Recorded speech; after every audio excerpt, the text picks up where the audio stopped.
Hi everyone, welcome to Geek Speak, the podcast. I'm your host, Ryan Sahlin, and today we will be meeting with members of our search engine optimization team, Matt and Lyndsay, to learn more about SEO. Thanks guys for joining us today. Thanks for having us, Ryan. Happy to be here. Hey, how's it going? We're Great. happy to be here. Let's jump right in. So for people that don't know, what is SEO and how can it help your business? Sure. So SEO stands for search engine optimization. So, that's optimizing your website so it can show up within the search engine results page, also known as Google. It can also apply for Bing and other search engines too, but we're mainly focusing today on Google. That's what we optimize our sites for. Mm-hmm. And that O part, that optimization part, that's what's really going to help you to rank higher on Google and build traffic towards your website. So it's important for both large and small companies, right? Oh yeah, definitely. I would say probably even more important for small businesses because they don't have that brand name exposure that big companies do. So building a strong SEO background really helps to gain traffic to your website and hopefully get a nice ROI. Conversion. You always want to see those conversions. I know from my experience doing it with my website that SEO has given me a chance to rank with the bigger companies because I don't have the budget to put behind it. But since SEO is free, for me it's been a really big help with getting my brand out there. Right. And from your experience, what have you done in order to, get recognized by Google? I've just really focused on keywords, but more long tail keywords, which means things that people would really search, not just a word, but like a phrase, like pizza near me. I run a sports site, so it's more tailored to sports-related phrases that people would search, which has been pretty cool. And I've really seen good results in the past few months, really building traffic towards my site, which is pretty cool. Yeah, exactly. And a way to research those keywords, there's different tools like Google Keyword Planner, and we use SEMrush. But I know typically what we focus on when starting out our SEO strategy and basing it off of the keyword research is really getting a combination of the volume competition. In addition to that, the searcher intent. So making sure that the keyword that you're targeting is sounding very natural as well. So what is volume competition? Yeah, so with a keyword, the volume is how many users are searching for it on a monthly basis, and the competition is how competitive is it going to be, for your site to rank for that term. So we want to take all of those factors into consideration when we're doing research and, starting off our strategy. So that leads into the next question. What's really the first thing you look for when putting together an SEO plan? Well, first off, I know typically we'll just kind of get a background on the client. We want to know what their business goals are, what they want to rank for, what they're trying to target, what's important to them. And then from there, we'll go into an in-depth manual website audit. And then we'll also use some tools to get a website audit, more on the back end side. So more of the technical aspects that our dev team could work on. But, when we do a website audit, we're looking at a lot of different things. We're checking out the website. We're making sure, do they have a blog on the site? Because it's really important to post content and update the site on a monthly basis, for users, but also for Google to see. Another thing that we'll do when we're doing the audit is we'll look at the URL structure. We want to make sure that it's user-friendly. So you don't want the URLs to be just a bunch of messy letters here and there. Typically, you want them to be aligned with our strategy, naturally targeting those keywords within the URLs. Matt, I don't know if you want to jump in. Yeah, another thing we look at is like the metadata, and which is the descriptions and that title you see on the tab bar. Make sure that's clean and well written, and maybe even features a keyword to help target those. And then also, is the site user friendly? Is it easy to look upon? Not only for users that are going to use it, but also can Google read it cleanly, and that'll all help with ranking.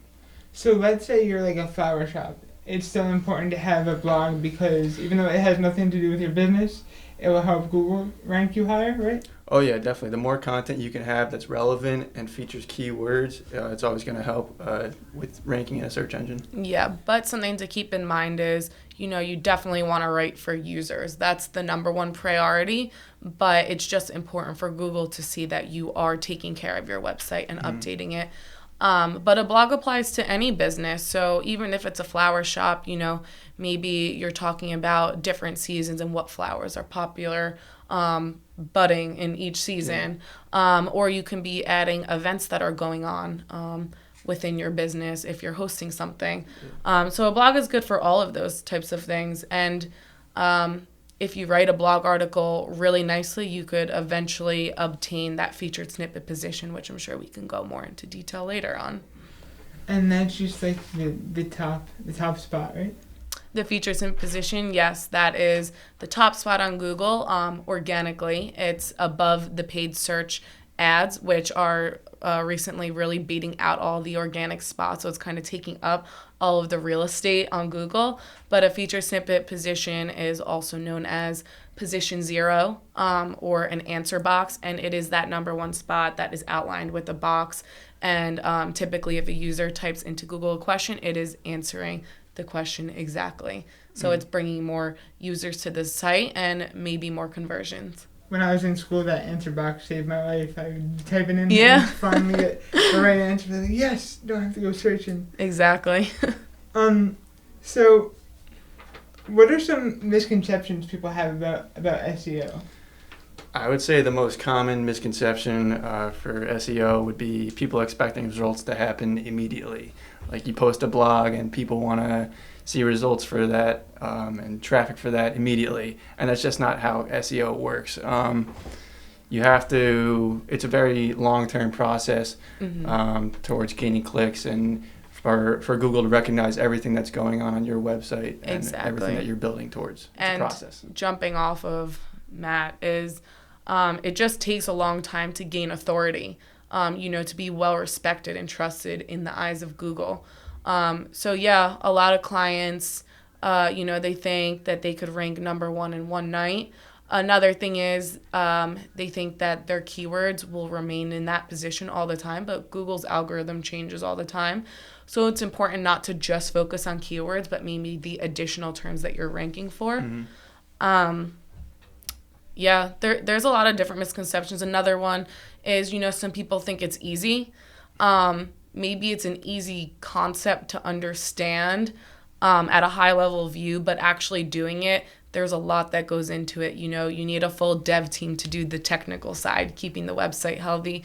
You need a full content team to make sure that you're having really good content added to the site. And you need a backlink team to build those healthy, natural links that are, linking back to the website. Yeah, it's definitely, there's no one answer. There's no one and done thing you can do for SEO. It's a very big piece by piece puzzle where you can't just have one thing that's going to make or break your site in rankings. It's going to be, it's a process and you got to hit every point. Yeah, and another thing is, I've noticed a lot of clients know a few things about SEO, and one of them is metadata, maybe because that's the easiest to understand because you could literally see it. And a lot of the times they think, if you just update this metadata, we're going to rank for this term. But there's hundreds of ranking factors, and metadata is just like one of the tiny ones. And you're not just ranking for like one term, so you got to keep that in mind too. Right. Exactly. Yeah. And Google, as soon as they realize that everyone's doing metadata, you're going to make that less of a factor for the next and update. That's happened over the years because lots of websites and companies have SEO now. So it just gets harder and harder. Google gets smarter and smarter, and we need to just keep doing things at a very natural pace. Yeah. Now, we've talked a lot about like content. Does like a podcast count? Like, do videos count? Absolutely. Yeah, rich media is even better, and it's going to be at the forefront of, I think, every SEO's mind for 2020 and on. Because blogging used to be a huge thing, but now it's turning into YouTube and video, podcasting. So something that a lot of people will do is they'll embed a podcast on the site and then add a transcript. But just think of it from our point of view. We're millennials, we're lazy. So this is also content marketing. So if millennials are looking at sites and they're not reading blogs, well, Google's going to recognize that too through the on-site time.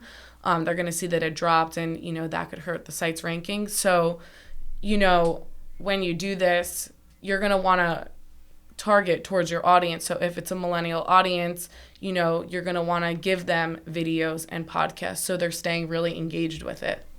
So it's more about engagement too. It's not just people being there, it's people clicking around and looking around that really matter, right? Yeah, because at the end of the day, we're marketers. So we want to market to our audience. Awesome. So if you were to give somebody some basic, if somebody heard this podcast and got really excited and wanted to start trying it, what would you say to them to start out? That's a good question. I would ask first, do they have a website? Because you can't do search engine optimization or rank in Google if you don't have a website. And then just try to think of keywords that would be close to what their website's based off of, have a strong brand identity. Yeah, try to think of things that they want to go after. What are their products? Who is their audience? Who do they want to market to? And then you would build a strategy off of there, and the strategy would primarily be based off of the keywords. And from there, you would go in and do your optimizations. Awesome. All right, guys, unfortunately, that's all the time we have today.